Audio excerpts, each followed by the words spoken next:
सबसे पहले रुक करते हैं ग्लोबल मार्केट सेटअप समझने का, और सेटअप आज कैसा दिखाई दे रहा है ये जानने के लिए सीधे चलते हैं मुंबई स्टूडियो अजय शर्मा के पास। अजय, गुड मॉर्निंग, बताइए। पूजा, देखिए काफी कुछ डेटा पॉइंट्स आ रहे हैं, लेकिन दो तीन बातें ग्लोबल की तरफ से आपको नजर में रखने की जरूरत है, इंडियन ट्रेडर को नजर में रखने की जरूरत है कि कल यूरोजोन का इन्फ्लेशन डेटा बढ़ के आया। हालांकि ये हम देख रहे हैं कि जितने बड़े बड़े रीजन्स हैं वहाँ सब जगह ओवरऑल तो डेटा टॉप आउट हो गया था, लेकिन कल फिर भी अनुमान से थोड़ा सा ज़्यादा आया तो इसने मूड खराब किया। लेकिन ओवरऑल देखा जाए तो ग्लोबल सपोर्ट अभी इमर्जिंग मार्केट्स को, इंडियन मार्केट्स को बना हुआ है। इनफैक्ट डॉलर इंडेक्स भी 103.5 के आसपास आ गई है।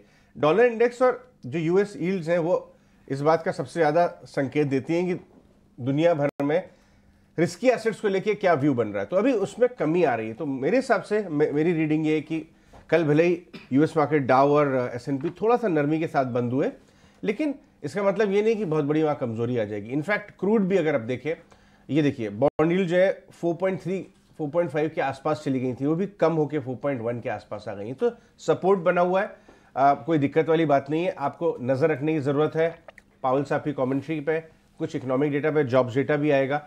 तो अभी इससे ज्यादा बहुत ज्यादा क्यूज हमें ग्लोबल मार्केट से मिल नहीं रहे हैं, लेकिन सपोर्ट बना हुआ है, ये व्यू है। ऑल राइट, ठीक है। तो ये तो हुई ग्लोबल मार्केट्स की बात, और अब बात कर लेते हैं डोमेस्टिक मार्केट्स की, क्योंकि अब हम एक नई सीरीज में एंटर कर रहे हैं।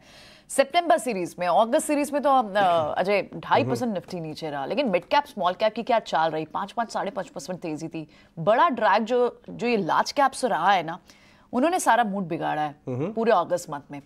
अब सितंबर के लिए रोल ओवर किस तरह से दिख रहे हैं ये तो हम समझेंगे। देखिए, हमने कल ही बात की थी, इनफैक्ट परसों बात की थी कि रोल ओवर पिक ही नहीं हो रहे थे। हाँ, करेक्ट, बहुत कमजोर थे रोल ओवर। क्योंकि सिंपल सी बात है, कोई आपको और हमें कोई ट्रिगर नहीं दिख रहे हैं बहुत बड़े सितंबर सीरीज के लिए, तो लोग अपने लॉन्ग रोल ओवर क्यों उसकी तरफ लेके जाएंगे, राइट?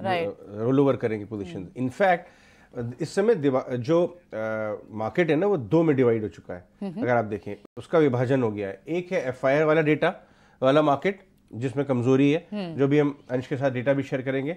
हमने 6 महीने से 75-80% लॉन्ग पोजीशन नहीं देखी है। 6 महीने हो गए लगभग एफआई की। एक जमाने पे 75-79% एफआई की लॉन्ग पोजीशन होती थी, वो घट के 45, 43, 50, 45 वो हो गई, इतनी रह रही है रेंज में, बहुत नीचे की तरफ। तो यानी वो जो है ना लार्ज कैप एरिया है मार्केट का, जो एकदम मायूस है, साइडवेज है, एक टाइट रेंज में 19,200 तोड़ता भी है नीचे की साइड पे, लेकिन उधर 19,500, 19,600 टेकआउट भी नहीं करता है। इधर 43,700, 800 तोड़ता नहीं है नीचे की तरफ, लेकिन ऊपर भी 700-800 पॉइंट की रेंज के ऊपर बैंक निफ्टी जाती नहीं। तो इसमें हमने समय निकाल दिया।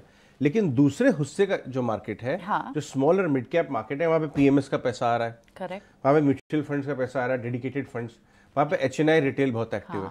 तो बाजार दो में डिवाइडेड हो गया है। और कल आप देखिए, ट्रिगर्स वाले अच्छे स्टॉक जो चले हुए नहीं है, उनके ऊपर नजर बनाइए, यहां से ही पैसा बनेगा। आप अभी बाजार ये हो गया, हम लोग हालांकि कारणवश बात जरूर करते हैं, लेकिन एक व्यू नहीं बना सकते आप बाजार पे, राइट? आपको अगर आपके पास ट्रिगर्स वाले अच्छे स्टॉक सामने हैं तो पोर्टफोलियो प्लस होगा, एकदम ऑल टाइम हाई पे। दूसरी बात, कल जो जीडीपी का आंकड़ा है उसको भी बाजार देखेगा। पहली बात तो मैं बता दूं कि जीडीपी आंकड़ों का ये एक तरह से एक अच्छे रिजल्ट सीजन वाली बात है।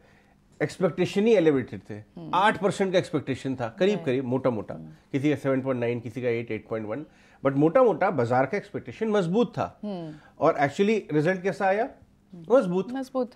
तो आप ये कह सकते हैं कि उसमें कौन सी बड़ी बात नहीं है। बट अब आइसोलेशन में देखिए, 7.8% जीडीपी का डेटा आया भाई, वो कमजोर डेटा नहीं है, लेकिन ये हुई अच्छी बात। अब मैं आपको बुरी बात भी बता दूं, जो रिपोर्टेड जीडीपी होता है वो बैकवर्ड लुकिंग डेटा होता है।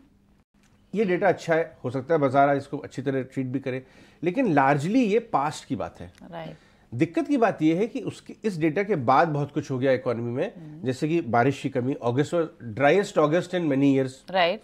तो आगे आने वाला जो जीडीपी डेटा होगा वो थोड़ा सा कमजोर होगा, ओके, पहली बात तो। दूसरी बात, आज आपको इंडिया के पीएमआई डेटा, हमेशा याद रखिएगा, हमारे व्यूअर्स को बता दूं, इकोनॉमिस्ट और स्ट्रेटेजिस्ट जीडीपी देखते हैं, लेकिन फंड मैनेजर, प्रैक्टिशनर जो डेटा देख के पैसा लगाते हैं वो पीएमआई देखते हैं। आज मैन्युफैक्चरिंग पीएमआई आएगा, उसके ऊपर आप नजर बना के रखिए, क्योंकि वो बताएगा कि आगे आने वाला समय कैसा होने वाला है।